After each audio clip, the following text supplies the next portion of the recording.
Hello, hello, hello. Welcome to Can I Get a Word, the podcast. Welcome to Can I Get a Word, the podcast. I am your host, Minister Duran Williams. Thank you, audience, for that gracious round of applause. If you hear some laughter in the background, that's because I have two special guests with me on today. That's Vahisha Hasan and Minister Regina Simpson. Won't you give them a warm Can I Get a Word podcast welcome? Thank you, Vahisha and Regina, for joining me on today. I'm excited that you're here.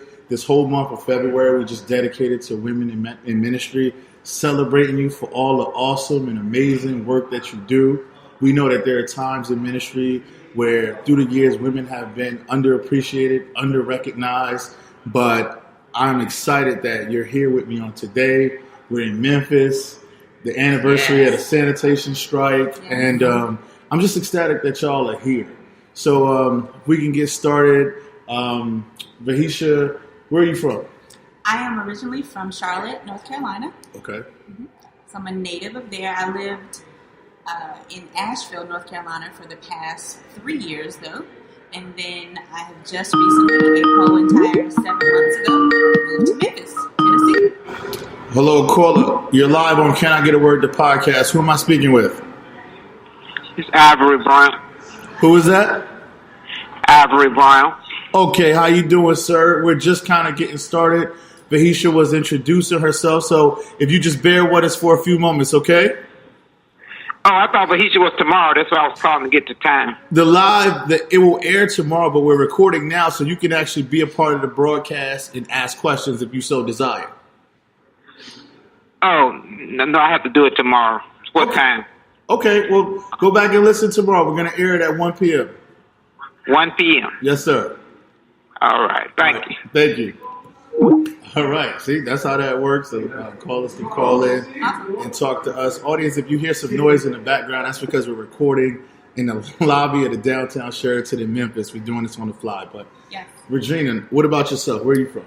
I was born in Charlotte, North Carolina, but I was raised in the Washington, D.C. area in Fairfax, Virginia. Okay. I currently live in Prince George's County, and I am on the ministerial staff of the Jerusalem Baptist Church in Georgetown. But more importantly, I am a senior at the Samuel DeWitt Proctor School of Theology at Virginia Union University. We're going to have to give you a round of applause for that one. That is a big deal. Wow, that is really a huge deal. That smile on your face. Look at that smile. Yes, definitely. You are that smile. May 12th comes.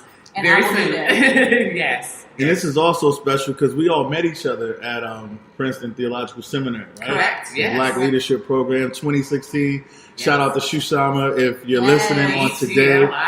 Yes, we do. We love you much. Mm-hmm. That was a wonderful, enriching, enlightening, transformative experience. Life-changing is how we've described it. And that's when Vahisha and I met. We became roommates. We were assigned roommates. And as you know, you don't know who your roommate is. Right. And so I was blessed to have this wonderful woman. But as you said, for all of us, it was transforming because it opened our eyes to ministry on a whole different level, a whole different way that we've been taught. Agreed. It opened my eyes for that. Agreed. Now, how did both of you ladies get involved in ministry? So mine is a little unorthodox, which is why Princeton was very affirming for me. I am not technically a minister in the sense of being licensed and affirmed by an institution. I have preached before. I am becoming more willing to do that. But I went to seminary. I went to Gardner-Webb, and I did a Master's of Divinity and a Master's in Mental Health.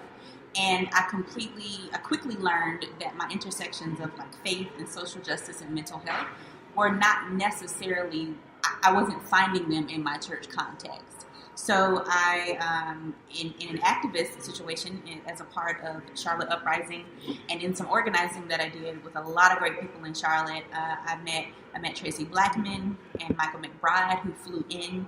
I worked with the Charlotte Clergy Coalition for Justice, and Stephen Roach Knight now, since married, and just a lot of organizing, and found this tribe of people that did this intersectional work. And I was like, okay. And then Reverend Sekou, if you're familiar with him. I remember Sekou. He was on tour at the time. Right. But he sent a group of Deep Abiding Love folks with Leslie and Gretchen and Vicky, and we worked together really, really well. After I left, they were like, wow, you are so dope. Can we have a follow-up conversation? And they were like, yo, we talked to Reverend Sekou about you, and he thinks you're amazing, and what you're doing is amazing, and would like to give you whatever infrastructure that you're probably not getting in your context. And I was like, whoa. And so Movement in Faith was born out of that. They went and watched me. They just watched me do talks and took notes, and like we built out this platform just based around organically who I am. So it became a parachurch movement and ministry. And I've been going from there. It then partnered with Transform Network.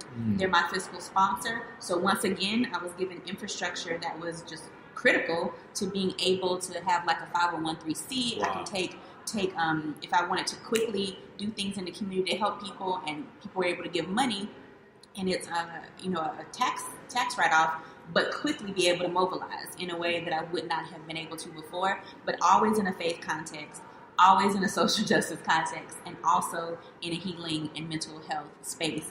And that is how my ministry was birthed. Wow. And two things. One, speaking of your talks, I heard you did a talk over the weekend.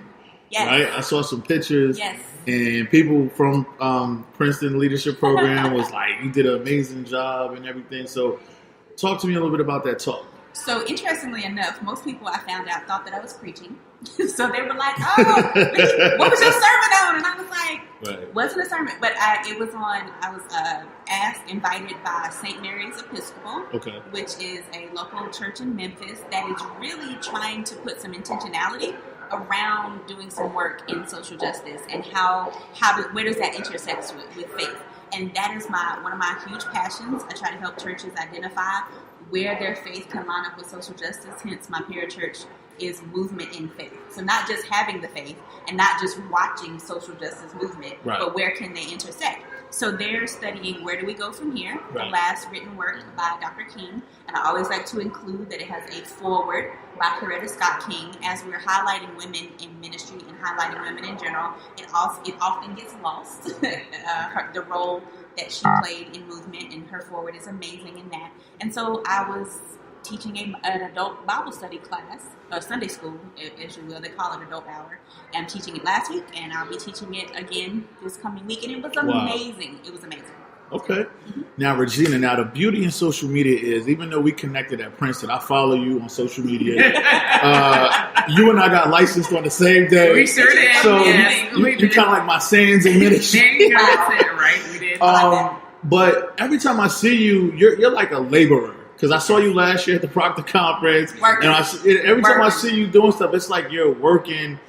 So where are you in ministry? So I was born Baptist. Okay. I was bred Baptist. Okay. And I used to say I believe Baptist. Right. But I was raised in the traditional church. Okay. Traditional Baptist church. And as I was growing up, I thought everything was wonderful. Right. And as I got older and I began to experience some things, I discovered that the church wasn't answering the question. I am an I have a survivor of domestic violence. Right. And when asked the question of what am I supposed to do, I'm told to pray about it. Right. So I learned that over a few years that my concern is making sure that the Word of God and the Scripture that we preach every Sunday and that we hear in Bible study actually applies Monday through Friday, other than when you're trying to tell me that I don't need to be in the club on Saturday night, walking in at 7:45 service. Right. So that's where I am. My mother is a wonderful Christian educator, and she taught me, but I did not know how to apply some of the things that she did never experience. Right. So for me, what you see a lot of me doing is we got to put some legs to what we're talking about. Wow. We tell people they got to pray. We tell people they got to go do this. But, they don't always need to go to the four walls. They need us to come out. Right. I go into the jails. I do Bible study in the jail. I work with Healing Communities USA. I'm now one of the coordinators for the District of Columbia. And that's teaching churches how to do effective prison ministry, which is more than going into the church and doing a Bible study.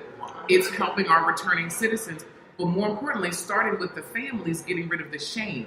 Mm-hmm. And that shame goes across not only those that are impacted by incarceration, but it goes into those who are impacted like myself through domestic violence. Yes.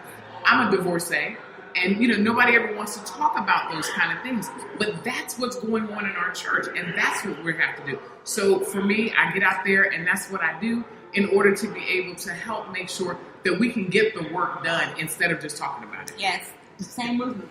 Now, in your work, do you find that it's other women like you guys, like in the work that you do, or do you kind of feel like you're underrepresented and it's not many of you? Or do you feel like it's... We're definitely underrepresented. Right. But what I've discovered is there are women out there that are like-minded that are relieved when they find out that now there's someone else who's willing to do the work. Right. So therefore, when they find out that there's people that are willing to do the work, now they say, now I can do it. Right. Because having been raised in a church that would not license women, and even as an adult, working in a church that would not recognize women in ministry, women didn't have anyone to go to. Wow. So that's what we ended up needing to do. And to segue a little bit, so there's an upcoming, both Regina and I are going to be included in an inaugural class, helping with all the language. For RISE, Women's Mentorship, Women in Ministry. So a huge study was done out of Union Theological, and they did a huge research project and found data and statistics for exactly what you're describing.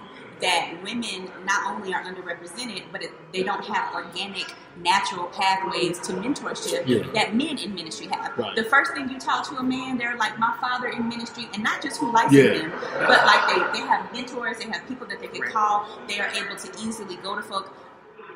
And it shouldn't matter what your scale of beauty is, right? But one of the hindrances that I have found very interesting is if I were to go to a male person and I'm seeking mentorship, one, I have to get through an army of people thinking that I'm trying to holler at the man. That's number one. So I have these guardsmen, which bless them for whatever their need is, but I can't even get to the male because to ask for mentorship because they think I'm trying to get a phone number. That's number one. Then number two, if I want to sit down and have a conversation with them, then I got to have a chaperone apparently, because I'm not able to be a professional woman in ministry without a man or another female being present to make sure that somehow I guess I don't do something inappropriate or he doesn't do something inappropriate. And how do you develop mentorship relationships in that environment? How can you be vulnerable? How can you do any of these things? Right, and then what I've also learned in addition to that is then when you're dealing with women and women in ministry who women have fought so hard in such a patriarchal, misogynistic society that we can't do anything. So therefore, I don't want her to succeed. I'm intimidated because she's got a preaching engagement or she's going to do this. So I have to be careful. And it's like, no, we got to be able to be free and be open and to go out and for us to be together and say, the two of us can do this together. And you do you, and I'm going to do me, and when you show up, I'm going to show up, and we're going to be there. And there is that, but for places and women that don't have that. So we're convening in March, in the first week of March in New York, and that'll be kind of the big celebration and kind of get to know everyone. But then after that, they have intentional cohorts around the country. I'll be based out of Nashville. I'm going to be out of Philadelphia. And so we're going to get assigned mentors, female mentors that have walked where we're walking already and can walk us through, and we can learn and we can grow and we can ask questions and we can fall down and we can be vulnerable and we can also be held up. Our arms also need holding up. Right. So when we're talking about holding up the arms, listen, we need all of that, and so we're really excited to be a part of that. Wow, and I'm glad we're having this discussion, and we're having all this talk about actually working and doing stuff, because I think to an extent we have the scriptural piece down pat. We know how to pray, we know how to read the Bible, we know how to do all those things, but I think oftentimes in the church and our communities we struggle with actually doing the work, coming together and working. But it sounds like you ladies have a firm handle on the service piece, the action piece, and for both of you, the question I would raise, how did y'all get to seminary school? Because, I know women who, and I'm doing this because I know it's women that are called to ministry, that want to do things, want to be leaders, but they have a certain level of fear, shame. Where did y'all get all of this, courage and just, I'm going to do it?